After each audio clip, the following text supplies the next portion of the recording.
Why is it we always get our best thoughts late at night? Like, it's already like 2 in the morning.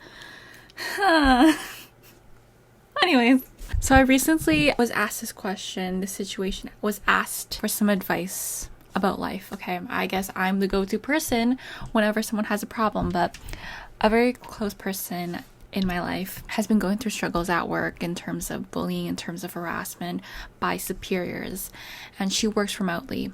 So next week she has to be in office because her seniors and everyone are coming from abroad to see the office.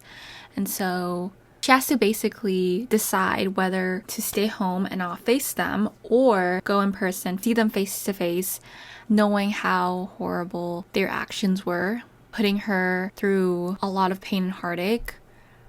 And it wasn't even warranted. When you go into office, when you become an adult, people are not above bullying. It doesn't stop. It's just like high school all over again with the drama and everything. It never ends. And so I gave her the advice by saying, you have to go in office. Go in office and see that person face to face. If you stay at home, if you cower, that gives these narcissistic people power over you. They think that you're meek. They will think that you're weak for not standing up for yourself, for not putting yourself face to face with these people. God. Because they feed off that. They feed off of people seeing weakness. I don't know what it is. I don't know how they find pleasure in it at all. I just, that cannot compute pleasure in someone else's pain. So in any case, I was telling her, like, you should not, do not, I repeat, do not cower, do not hide yourself. That's the reason why you made yourself a target in the first place. Because they saw you not advocating for yourself at work, not being out there and like socializing. And because if you're in a position that is lower and you're getting harassment from the senior or like bullying from the senior, you have to show them that you will not be messed with. That you can find someone else as a target. You do not mess with me. Capiche? Because I'm an advocate for myself. And I think that's the reason why she was harassed. She didn't advocate for herself. But in any case, like, do not show fear. You can cry when you get home, but do not show fear when you meet these narcissistic people because they can sense it. When you cower, when you stay home, when you do not show your face, that is a sign to them to show you disrespect. That is a sign to them that you're a meek, weak person and that you're the perfect target for the harassment. Nope. I don't want to hear it. You are not meant for that, okay?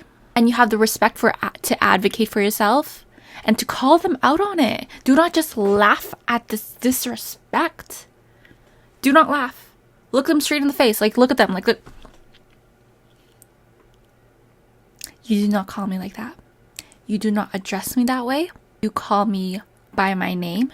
You look me in the eyes. And you show me the respect that is deserving of myself, which, given my friend, she worked so hard, honestly. She deserved the respect. And the reason why I feel as though she was made a target is because she didn't advocate for herself.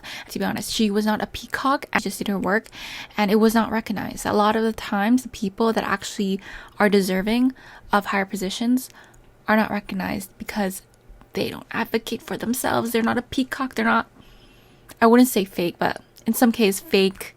Yeah. And I think the lesson to be heard or like to be listened to is this. You're the advocate for yourself. You're always going to be the best advocate for yourself. If you don't advocate for yourself, don't expect anyone else to. If you don't trust yourself, you show that you need to be respected. No one else will.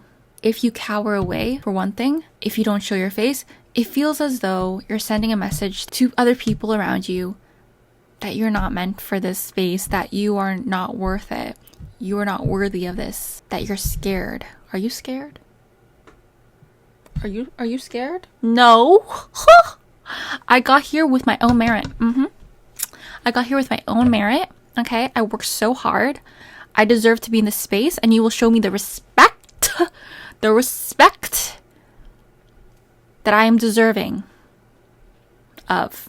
Yes. Because honestly, the amount of hardship and heartache that these people did for my friend, I swear, like, I don't even know, like, how they look at themselves. The fudge. the fudge? Where the heck did this stem from? I don't know. In any case. So for those people that are going through some bullying right now, workplace bullying, high school bullying, don't show them any weakness. You might say, be the better person. Some people might say, like, you have to be the better person. You have to show them kindness and good. The best kindness that you can show is the kindness for yourself, honey. The best kindness you can show is kindness for yourself. And you do that by telling them off, by looking straight in the eye and communicate it. A lot of disagreements, a lot of these things happen because of miscommunication. Because there are things that are not addressed and just left, right? A bully ain't reasonable. A bully is not logical. A bully is only operating with their feelings. And if you approach this issue, this bullying issue at work, with the same logic that you approach your work, then they're going to be so put off by it. And they can't do anything about it because they cannot get a rise out of you. They cannot make you cry. You can cry at home, but they won't see you cry. They won't see you get mad. You will be a stone, a face wall, blank slate. You think that bothers me? No. You think that bothers me? No. Heck, so, it just pisses me off, these bullies. Like, the only enjoyment, like, we really have to understand their motivation here. What do bullies get motivated by? Whether, okay, it could be for they bully people to get to a higher position. Sure, that could be the case. Higher social class, higher whatever. A lot of bullies do that.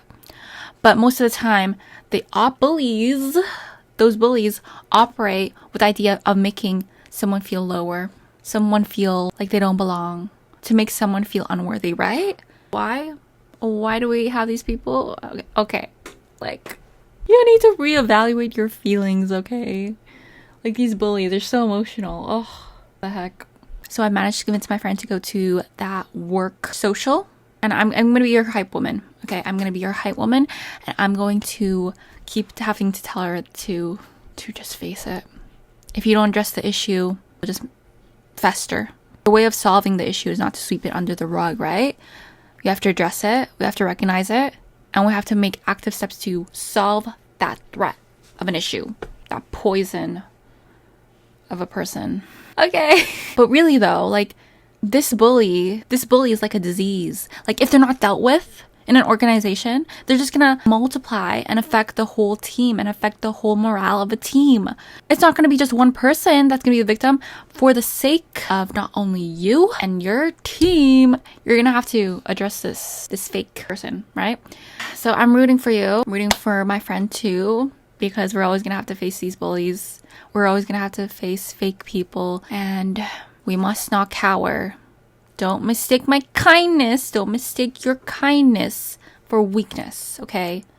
Just because I'm kind does not mean I'm weak. And just because I'm kind to you does not mean I'm not kind to myself. I'm kind to myself in the way that I respect myself and the way I'm the best advocate for myself. So when I'm saying I'm the best advocate for myself and that I respect myself, I'm saying that whenever you disrespect me, whenever you harass me, whenever you cause me any sort of discomfort, I'm going to call you out on it with the same emotionless, logical way I handle the work at my 9 to 5, okay? So I think that's it for me today. I need to go to sleep and yeah. Talk to you next time.